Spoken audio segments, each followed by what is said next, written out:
What's up guys, it's your favorite Kiwi Coach. Welcome back to another client before and after video. This one is going to be a good one. We actually had some pretty big results with this client. As well, we're talking about the classic early release. So without further ado, let's go do this thing. So welcome back to the channel guys. You guys are new to Kiwi Golf Japan. We do a bunch of videos like this every single week. So what you got to go do is hit that little red subscribe button. Smash the like button, please. Leave me a comment. Let me know what you guys think about this client's before and after videos. And as always, hit that little bell notification. You guys will get notified every single time we drop a video. So like I said in the intro, in this particular video, we're going to be talking about the early release. However, I've done plenty of videos on this topic, so I wanted to talk about a little bit more of a unique topic and subject on early release. And it's going to be talking about basically early rotation of the ribcage.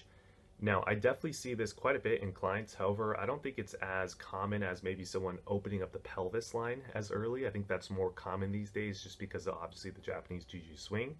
However, we are starting to see a growing amount of clients who are actually opening up their chest and rotating their chest as well pretty quickly, which I've seen most of the time lead to the client pushing their hands away from their body and then actually early releasing the club.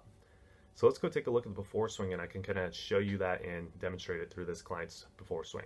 Okay, so as we come up to the top of the swing, let's take a look at this transition here. So first off, what you're going to see is he starts to open up his chest really early in transition, right? So this is early transition right here, and you can see that his chest is already starting to open up. Now right around here, you're going to see from this position to kind of P5, we're seeing that the chest is continuing to open up, as well as we're seeing that hands are pushing further and further away from the body, so he's creating more and more width. And then also the club is also releasing early releasing or ulnar deviating. And personally, in my opinion, I believe he's doing this to create space as well as kind of shallow out his angle attack. Because let's think about this common sense wise. If I open up my chest really early in transition, I'm now potentially having a chance of coming down really steep into the golf ball if I continue to get narrow and I continue to rotate, right? So what I think he's doing, if he knows this or he doesn't know this, but what I think his body's naturally doing is he's rotating. He's like, I don't like that. That's going to be steep. So he starts to push his hands away. He starts to ulnar deviate.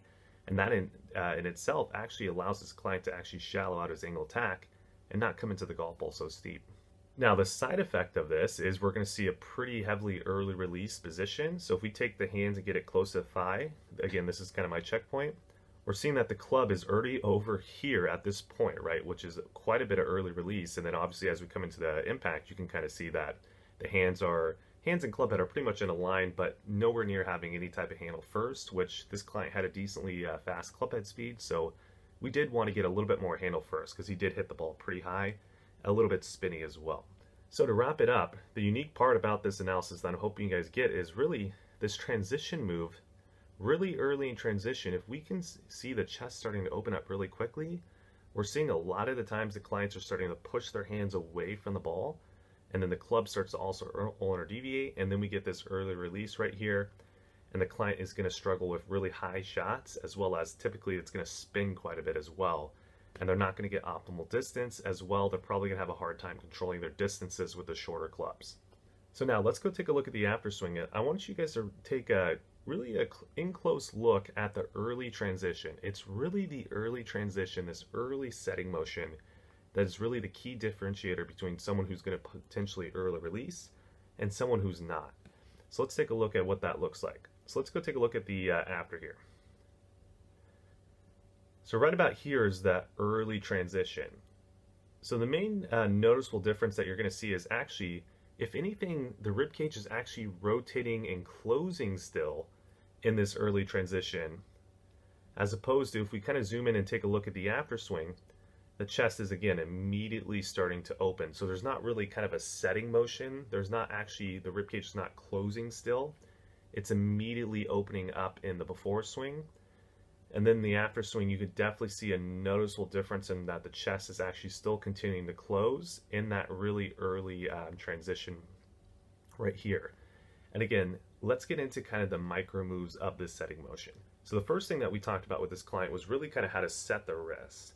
A lot of the times we see with clients is they're immediately putting a torque on the club this way. And again, obviously we know that that's because he's rotating the chest too early. However, even when they don't rotate the chest too early, because they have this so much ingrained, they're still doing it. So you need to teach them to actually learn how to set the wrist. And for a lot of the clients, they say like this is a completely new feeling that they've never felt before. And again, it's just really getting these wrists to set in transition. And you can kind of see that if I zoom in on the after swing, you're seeing a little bit of a setting motion in the wrist accompanying with the body movement as well, which we're going to get into here now. So that's really important. That's the first micro move, is that setting of the wrist.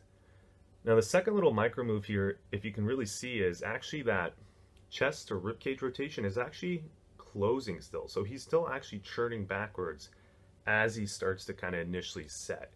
And you see this in a lot of great players. Like you see this in a Rory McIlroy and a Tiger Woods, right? If you watch good players and you watch their early transitions, you're seeing a very similar movement to what this client is now doing on the after swing. And you can see that right here, or pretty much right about here, actually, guys. You can see that chest continuing to actually start closing as he's starting to initially transition. Now, the last little part to this, which I think is really important, is actually adding on a little bit of left side lateral bend, as well as getting a little bit of knee flex in this early transition, right? So he's actually lowering his left shoulder a little bit, as well as he's kind of flexing his knees and getting a little bit of a squat motion in this early transition. I think that's a huge key here. Now, because of this early transition, as well, you could argue because of what he does from P5 to P6 is also different as well. But I've already gone over that in other videos. And if you want to watch that video, actually, I have a video of my own golf swing where I dissect and I draw angles from P5 to P6 as well as P4 to P5. I'll leave a link down to that one below, because I already explained basically what you need to do from P5 to P6 to not early release. So I'm not going to go over it again. But because of all this, we're seeing that now if we get the hands kind of level with the thigh, which is kind of our checkpoint to see if we're early releasing or not. In the before swing, obviously, we saw that we had quite a bit of early release here. And now in the after swing, we're seeing that he has little to no early release, right? So the club shaft is parallel to the ground.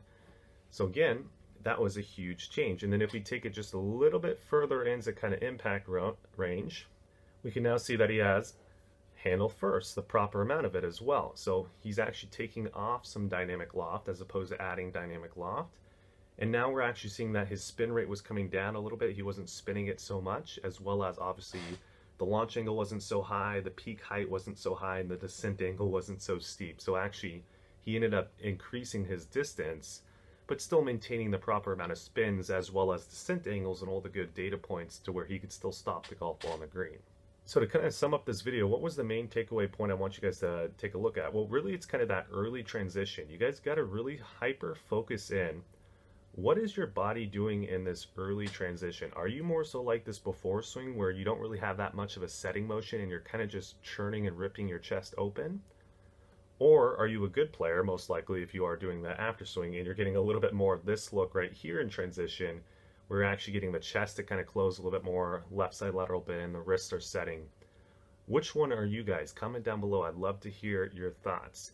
And if you are the one on the left, I would love you to take a great look at this swing over here on the right of the screen and try to start copying some of these movements in your own golf swing. And I guarantee you're going to probably start seeing that your dynamic loft gets a little bit lower. You're probably going to see that you get a little bit more speed. It feels a little bit more athletic, a little bit smoother, a lot of our clients say as well. And yeah, pretty much wraps up this video.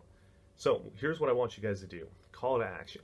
If you guys are an actual instructor out there and you guys have been watching my videos for a while, and you guys actually are pretty amazed at kind of the results I can get with my clients, I want you guys to check out my Kiwi Coach shadowing program. You can actually come to my lesson and watch, like, let's say a lesson like this and see the actual steps I take to get this client to change his golf swing. All the drills, all the little tips and tricks, you guys can actually watch that.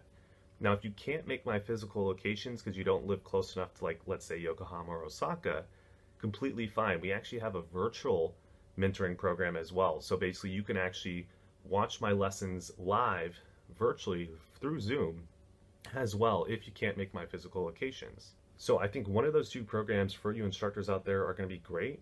For you actual clients out there who want to see maybe more specific checkpoints, check out our checkpoint webinars. We have P1 through P10 for irons and drivers, and you can actually see all the checkpoints that we typically talk about in lessons. Highly recommend that as well.